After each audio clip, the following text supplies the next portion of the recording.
Hello, আসসালামু আলাইকুম প্রিয় শিক্ষার্থী বন্ধু। আশা করছি আপনারা সবাই ভালো আছেন। আমরা গত ক্লাসে পড়েছিলাম রাশি কী, স্কেলার রাশি কী, ভেক্টর রাশি কী, স্কেলার রাশির উদাহরণ কী, ভেক্টর রাশির উদাহরণ কী। তো আজকে আমরা যে বিষয়টা নিয়ে আলোচনা করব সেই বিষয়টা হইতেছে ভেক্টর রাশির প্রকারভেদ। তো ভেক্টর রাশির প্রকারভেদ এই টপিকটা আলোচনা করার আগে আমাদের বেসিক কিছু বিষয় জানতে হয়। তো সেটা প্রথমে আলোচনা করব, তারপরে প্রকারভেদ নিয়ে আলোচনা করা শুরু করব। তো শুরু করি। তো দেখো, ধরলাম এটা একটা ভেক্টর, ঠিক আছে। এই ভেক্টরকে যে লেন্সটা আছে, বুঝছো, যে লেন্সটা আছে বা যে দৈর্ঘ্যটা আছে, এই দৈর্ঘ্যটা এই ভেক্টরের মানকে ইন্ডিকেট করে, মানকে নির্দেশ করে। আবার বলছি, এটা যদি একটা ভেক্টর হয়, এই ভেক্টরের যে লেন্সটা আছে, যে দৈর্ঘ্যটা আছে, সেটা এই ভেক্টরের মানকে নির্দেশ করবে। তাহলে কাকে নির্দেশ করবে বলো? মানকে নির্দেশ করবে, ঠিক আছে। আর এই যে তীর চিহ্ন দেওয়া আছে, এই তীর চিহ্নটা কি নির্দেশ করবে বলো? এই তীর চিহ্নটা নির্দেশ করবে অবশ্যই দিক, ঠিক আছে। কোন দিক বরাবর তাহলে এই ভেক্টরটা ক্রিয়া করতেছে? এই দিক বরাবর ক্রিয়া করতেছে, ঠিক আছে। আশা করছি বুঝতে পারছো। তার মানে এটা কি দিক দিক নির্দেশ করতেছে। ওকে, তারপরে দেখো, এটা ভেক্টর রাশি, এই ভেক্টর রাশির এই বিন্দুটাকে বলা হইতেছে হলো পাদবিন্দু, ঠিক আছে, পাদবিন্দু। আর এই ভেক্টর রাশির এই বিন্দুটাকে বলা হইতেছে যে শীর্ষ বিন্দু, ঠিক আছে। আমরা যদি এতটুকু বুঝতে পারি তাহলে আমরা সামনেও আশা করছি বুঝতে পারবো, ঠিক আছে। তো চলো এখন আমরা আলোচনা করব কি নিয়ে? আমরা এখন আলোচনা করব স্বাধীন ভেক্টর নিয়ে। স্বাধীন ভেক্টর, স্বাধীন ভেক্টর। স্বাধীন ভেক্টর মানে বুঝতেই পারতেছো যে ভেক্টরের আসলে স্বাধীনতা আছে, তাই না? কিন্তু স্বাধীনতাটা কোথায় আছে বলো? একটা ভেক্টরের স্বাধীনতা আসলে কোথায় আছে এটা আমাদের জানতে হবে, ঠিক আছে। স্বাধীনতা আছে হইতেছে যে এই স্বাধীন ভেক্টরের পাদবিন্দু ইচ্ছা মতো বসানো যাবে। তাহলে যে ভেক্টরের পাদবিন্দু ইচ্ছা মতো আমরা বসাইতে পারি সেই ভেক্টরটাকে আমরা কি বলবো বলো? এই ভেক্টরটাকে আমরা বলবো স্বাধীন ভেক্টর। আশা করছি বুঝতে পারছো। তার মানে কি, এই ভেক্টরটাকে আমরা এখানে যদি পাদবিন্দু দিতে চাই এখানে দিতে পারবো, এখানে যদি দিতে চাই তাহলে আমরা এখানে দিতে পারবো, এখানে যদি দিতে চাই এখানে দিতে পারবো, কোনো ম্যাটার না, ঠিক আছে। তারপরে দেখো, তারপরে কি দেখবো আমরা? তারপরে আমরা দেখবো, দেখো, স্বাধীন ভেক্টর। এই স্বাধীন ভেক্টরের বিপরীত যদি তোমাকে কোনো একটা ভেক্টরের নাম বলতে বলা হয়, তাহলে তুমি কি ভেক্টরটা বলবো? অবশ্যই তুমি বলবো পরাধীন ভেক্টর, ঠিক আছে, পরাধীন ভেক্টর। কিন্তু পরাধীন ভেক্টর কিন্তু আমাদের বইয়ে নাই, সেই ভেক্টরটা অন্য নামে আছে। সেই ভেক্টরটা হইতেছে হলো আমাদের সীমাবদ্ধ ভেক্টর, সীমাবদ্ধ ভেক্টর। তাহলে সীমাবদ্ধ ভেক্টর কি? সীমাবদ্ধ ভেক্টর ঠিক স্বাধীন ভেক্টরের উল্টাটা। তার মানে কি, পাদবিন্দু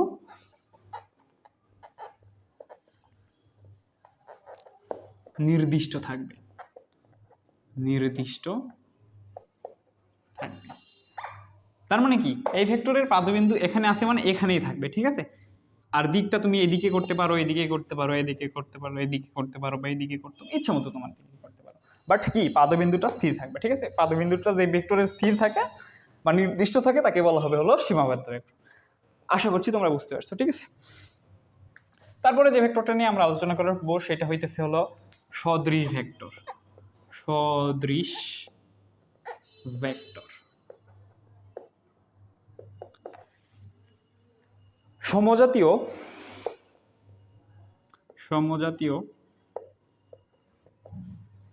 ভেক্টর, সমজাতীয় ভেক্টরের যদি দিক একই থাকে, মানে একই দিকে থাকে, একই থাকে, তবে তাকে বলা হইতেছিল সদৃশ ভেক্টর, ঠিক আছে। তার মানে মনে করো যে এটা এদিকে একটা ভেক্টর ক্রিয়া করতেছে, এই ভেক্টরের মান মনে করো যে 5 নিউটন, ঠিক আছে।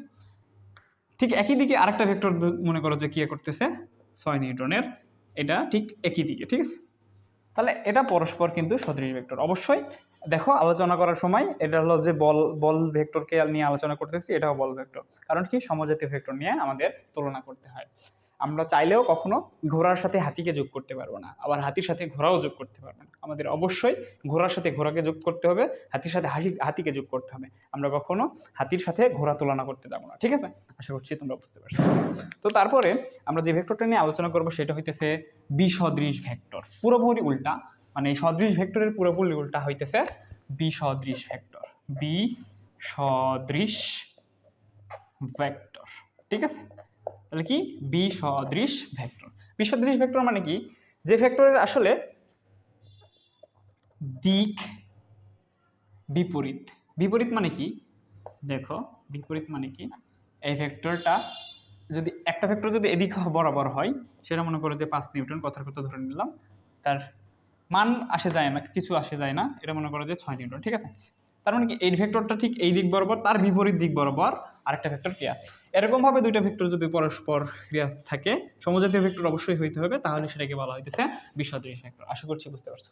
হ্যাঁ, আরেকটা কথা তোমাদের হয়তো বলতে ভুলে গেছি, সেটা হইতেছে দেখো সদৃশ ভেক্টর এবং বিসদৃশ ভেক্টরের ক্ষেত্রে মানের কিন্তু কোনো বিষয় আসতেছে না, শুধুমাত্র দিকের বিষয় আসতেছে। তার মানে কি, যে সব ভেক্টর দ্বয় একই দিকে থাকবে সেসব ভেক্টরকে বলা হইতেছে সদৃশ ভেক্টর। অবশ্যই সেই ভেক্টর দ্বয়কে অবশ্যই সমজাতীয় ভেক্টর হইতে হবে। আবার বলতেছি, দেখো বিসদৃশ ভেক্টরটা কি, যে ভেক্টরের দিক থাকবে বিপরীত দিক, কিন্তু মান যে কোনো কিছু হইতে পারে, এমন ভেক্টরটাকে বলা হবে পরস্পর, এমন ভেক্টর দ্বয়কে পরস্পরকে বলা হবে যে বিসদৃশ ভেক্টর। আশা করছি বুঝতে পারছো। তো তারপরে আমরা যে ভেক্টরটা নিয়ে আলোচনা করব সেটা হইতেছে সমান ভেক্টর, ঠিক আছে? সমান ভেক্টর, সমান ভেক্টর, সমান ভেক্টর। তো সমান ভেক্টর কাকে বলা হবে, যে ভেক্টরের আসলে মান প্লাস দিক দুইটাই সেম থাকবে, দুইটাই সেম, ঠিক আছে? এমন ভেক্টরকে বলা হইতেছে তোমার সমান ভেক্টর। তার মানে কি, মনে করো যে এই বরাবর একটা ভেক্টর আছে, এখানে আরেকটা ভেক্টর আছে, এই ভেক্টরের মান মনে করো যে 5 নিউটন, এই ভেক্টরের মানও 5 নিউটন। দেখো মানটাও সেম, আবার দিকটাও কিন্তু সেম, এমন ভেক্টর যদি হয় তাহলে সেটাকে বলা হইতেছে সমান ভেক্টর।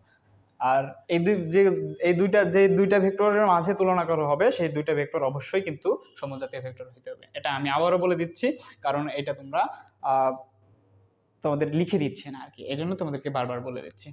তো এর পরবর্তী যে ভেক্টর নিয়ে আলোচনা করব, সেই ভেক্টর দ্বয়গুলোও তোমার সমজাতীয় ভেক্টর থাকবে, কিন্তু সেটা আর বলে দিব না, ঠিক আছে? তোমরা ধরে নিবা।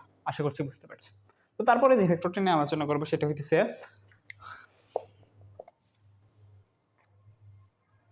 বিপরীত ভেক্টর, ঠিক আছে?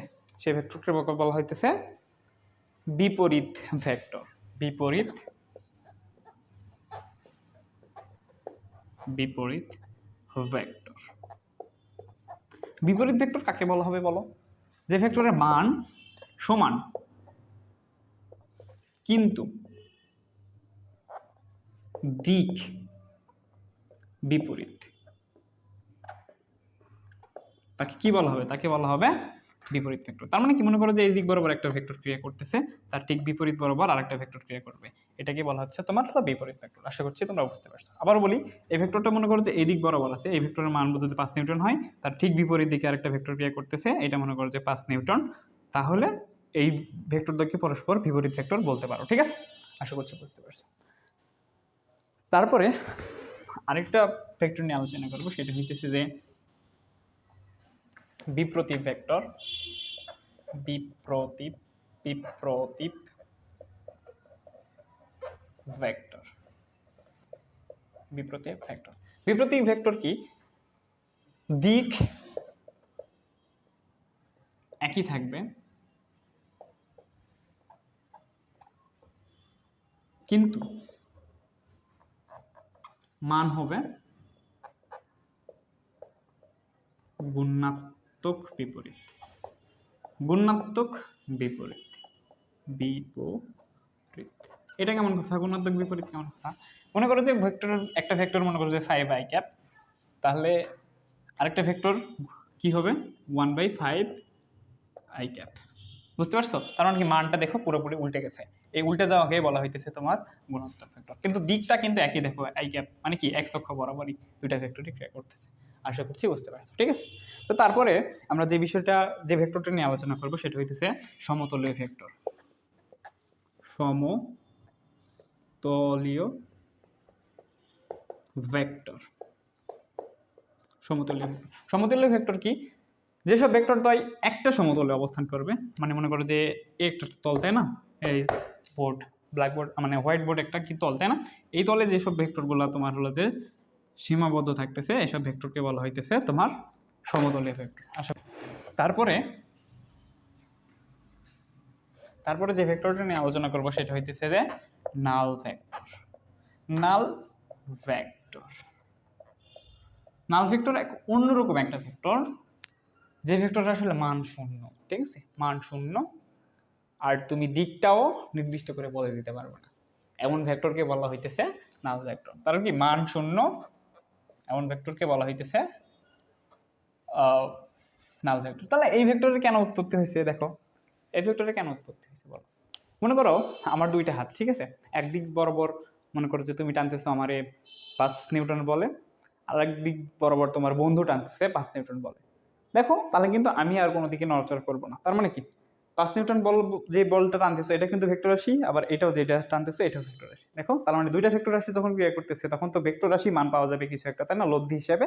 তো সেটা কি, সেটার জিরো পাচ্ছ, তো যে ভেক্টরটা পাইতেছো আসলে এইটাই সেই নাল ভেক্টর। আশা করছি বুঝতে পারছো এবার। তো এখন আমরা আলোচনা করবো হলো যে পোলার ভেক্টর, ঠিক আছে, পোলার ভেক্টর। মনে করো যে এটা হলো যে এক্স অক্ষ আর এটা হইতেছে ওয়াই অক্ষ, আমরা এই বিন্দুতে আসতে যাচ্ছি, ঠিক আছে।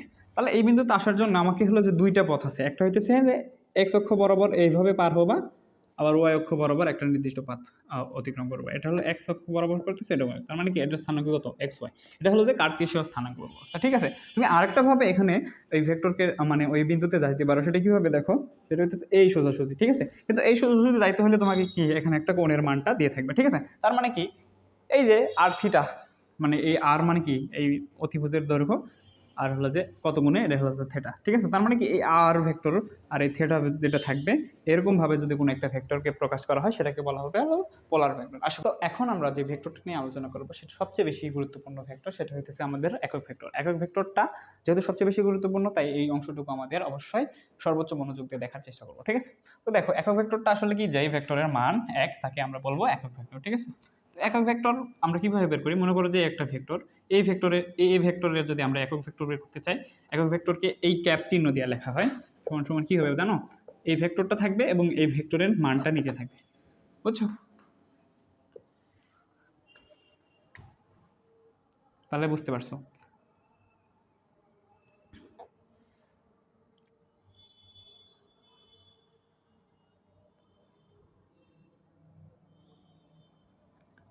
তাহলে একক ভেক্টর কিভাবে নির্ণয় করবা, প্রথমে এ ক্যাপ দিবা, তারপরে প্রথমে এই ভেক্টরটাকে উপরে লিখবা, তারপরে এই ভেক্টরটার মান।